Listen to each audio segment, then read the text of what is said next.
Germanton Hospital pioneers in world-class orthopedic cardiology and multi-specialty care. Top 3 in Hyderabad, top 10 in South India. Attapur, Hyderabad. మీరు డబ్బు లేకోకుండా రాజకీయాలు చేశారా? నేను ఎప్పుడు డబ్బు లేకుండా రాజకీయాలు చేశా. ఓకే. ఈ రోజు కూడా మళ్ళీ చెప్తున్నా, చంద్రబాబు నాయుడు కూడా తెలుసు నా గురించి. ఓకే. రకరకాలుగా మాట్లాడవచ్చు, కానీ నేను ఎవరి దగ్గర ₹1 తీసుకొని రాజకీయాలు చేసింది లేదు. 94, 99లో మీరు జీటీ నెల్లూరు నుంచి ఓడిపోయారు. మళ్ళా 99లో ఓడిపోయారు. తర్వాత 2004లో సత్యవేడికి వెళ్ళి గెలిచారు. అప్పుడు ఈ పరిస్థితి రాలేదు సార్. అప్పుడు కూడా డబ్బు లేకోకుండా అప్పుడు ఈ పరిస్థితి లేదు. 2009లో మళ్ళీ ఓడిపోయారు. 2014 జీటీ నెల్లూరులో గెలిచారు. 2019లో గెలిచారు జీటీ నెల్లూరు నుంచి, మరి సొంత నియోజకవర్గం నుంచి. అంటే ఈ 2 ఎన్నికల్లో కూడా మీరు ₹1 కూడా ఓటర్కి పంచకుండానే గెలిచారా? నేను మీకు నిజం చెప్పేదా, నేను ఎటువంటి పరిస్థితుల్లో నా చేతి నుంచి, నా జోబు నుంచి ₹1 మా లీడర్లకు కానీ ఓటర్లకు కానీ ఇచ్చింది నాకు చరిత్రలు తెలీదు. మీరు ఎన్నైనా చెప్పుకోండి, నేను తినింది. నాకు వచ్చే లీడర్లు నా ఓటర్లే నాతో గట్టిగా నిలబడ్డారు. సమితి ప్రజలు నిలబెట్టారు కూడా నేను ₹1 ఖర్చు పెట్టలా. ఇప్పుడు మీరు అడిగిందని చూస్తే ఎవరో ఒకరు పెడతారు, గెలుస్తారు అనే ఆలోచనతో నేను నిలబడలేదు. కానీ ఉన్న వాస్తవాలు చెప్పే కరప్షన్ అనేది నేనే ముందుగానే చెప్పిన. నేను ఎక్కడి నుంచి సంపాదించుకుని నుంచి పెట్టగలుగుతాను? ఎక్కడి నుంచి నేను డబ్బులే సంపాదించుకునేటట్టుంటే 30 కోట్లు 100 కోట్లకి పెట్టి గెలిచి కరప్షన్ లేకుండా వాడు ఏం నిలబడతాడు జనాలకి? ఆ భావంతో బతికినోడు నేను. నాకు ఎవరైనా డొనేషన్లు పంపించుంటే కొంత ఖర్చు అయి ఉంటుంది. కానీ అంత కరప్షనిస్ట్ లేడు అని మీ అల్లుడు రమేష్ ఆరోపించారు కదా. మీ సమీప కాంగ్రెస్ పార్టీ అభ్యర్థి ఎవరైతే కాంగ్రెస్ పార్టీ బరిలోకి దిగాడో, మీ కుటుంబంలో చీలికలు వచ్చి మీ అల్లుడే నీ అంత కరప్షనిస్ట్ లేడు అని డైరెక్ట్గా బహిరంగంగా విమర్శించాడు. అది మిమ్మల్ని వాడి గురించి వదిలేస్తారు పాపం. పాపం ఏంటి, మీ అల్లుడు కదా.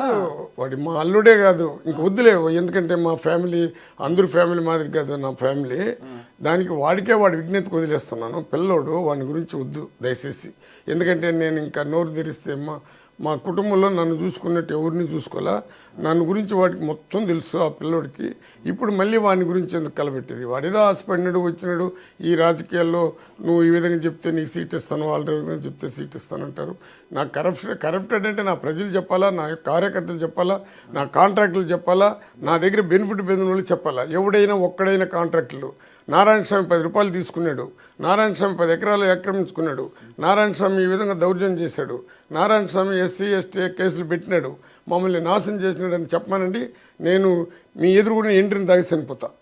మరి మీరు ఇంత నిజాయితీ పరుడు, ఇంత నీతి నిజాయితీకి పనిచేశారు. మీరు నిజాయితీకే నిలువుటద్దం. మీరు అసలుకి నాకు తెలిసి 2011 నుంచి అనుకుంటా మీరు జిల్లా అధ్యక్షుడిగా చేశారు. దాదాపు 10 సంవత్సరాలు చేశారు.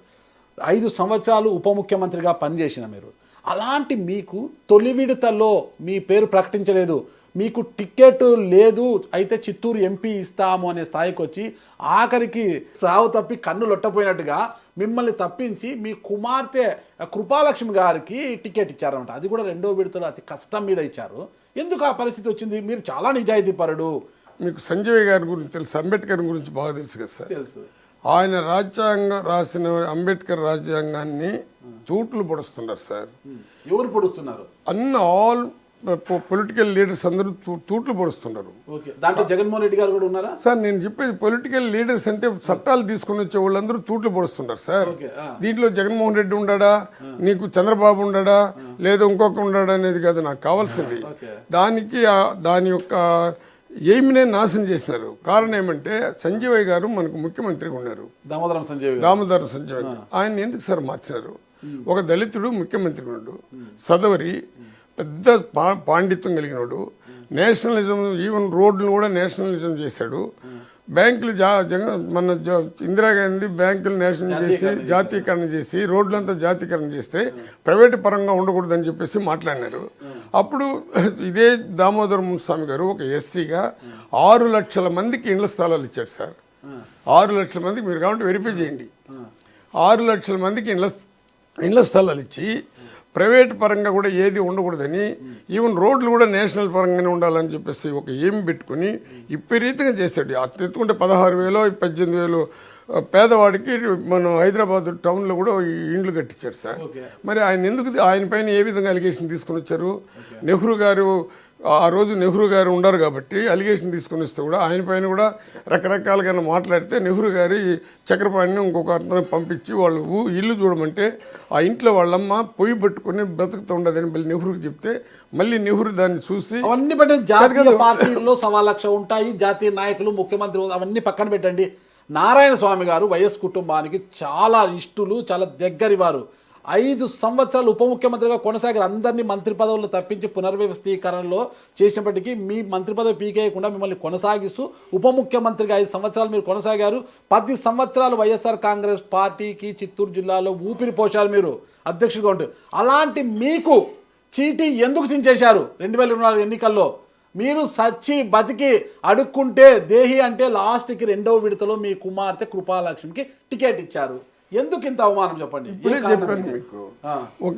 ఒక ఎగ్జామ్ దామోదర్ మున్స్వామి గారిని ప్రాంతీయ పార్టీ జగన్మోహన్ రెడ్డి గారి నిర్ణయం ప్రకారమే టికెట్ ఇస్తారు ఇక్కడ.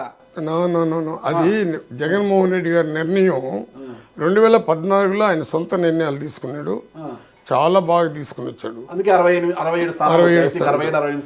2019లో ఇంకా మంచి గట్టి నిర్ణయాలు తీసుకున్నాడు. ప్రజల్లో వెళ్ళిపోయినాడు. 150కి వచ్చింది.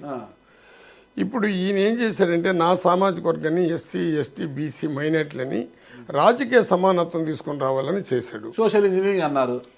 మీరు క్వశ్చన్ వేస్తే నాకు నవ్వు వస్తున్నది. వేసినాక ఎందుకు చెప్తున్నానంటే ఈ మాట, ఎప్పుడైతే ఆయన నా ఎస్సీలు నా ఎస్టీలు నా బీసీలు నా మైనార్టీలు అన్నాడో అక్కడ ఏం జరిగిందంటే ఆయన తన క్యాస్ట్ను ఓన్ చేసుకోవాలి. చంద్రబాబు నాయుడు గారు అట్లా కాదు, నా జాతి నా కులం అని ఓన్ చేసుకొని ప్రపంచంలో ఉండే వాళ్ళందరూ నా జాతి వాళ్ళందరూ వచ్చి లక్షలు ఖర్చు పెట్టి గెలిపించారని నిన్న మొన్న కూడా చెప్తున్నాడు. నా సామాజిక వర్గాన్ని ఆయనే చెప్తున్నాడు. ఆ సామాజిక వర్గం ఏది? అది ఆయన సామాజిక వర్గమే. చంద్రబాబు సామాజిక వర్గం ఏదో అది మీరే చెప్పాలా. ఎందుకంటే నేను కమ్మోళ్ళు లేకపోతే నేను సెంటిమెంట్ అయ్యి ఫస్ట్ లో. మీరు చంద్రబాబు సమకాలీకులు కదా. అందుకే సార్ ఒక్క నిమిషం, ఎందుకంటే అతను చెప్పింది అతను ముఖ్యమంత్రి అయినా కూడా నా సామాజిక వర్గాన్ని ఓన్ చేసుకున్నాడు. మనం పవన్ కళ్యాణ్ కూడా తన సామాజిక వర్గాన్ని వాళ్ళందరినీ బాగా తిట్టి వాళ్ళని ఒడిగి చేశాడు. జగన్మోహన్ రెడ్డి నా సామాజిక వర్గం అనేది మాట ఎక్కడ మాట్లాడలా, ఓపెన్గా చెప్తున్నా. ఎందుకంటే రెడ్లకు కావాల్సింది, మరి రెడ్డి అని కూడా అంటున్నా. మళ్ళీ మీరేమంటారంటే రెడ్లు తిట్టినావు, నువ్వు కమ్మోళ్ళని తిట్టినావు అని రెడ్ల పార్టీలో ఉంటూ రెడ్లనే తిడుతుంటారనేది కూడా ఉంది. రెడ్లని ఎట్ట తిట్టినానంటే జగన్మోహన్ రెడ్డిని ఏ రెడ్డి తిట్టినా వాళ్ళని తిట్టినా. అది కొంతమంది కడుపు కాలింది. నన్ను డిప్యూటీ సీఎం చేసినప్పటి నుంచి కొంతమంది కడుపు కాలిపోయి పేగులతో కూడా తెగిపోయింది.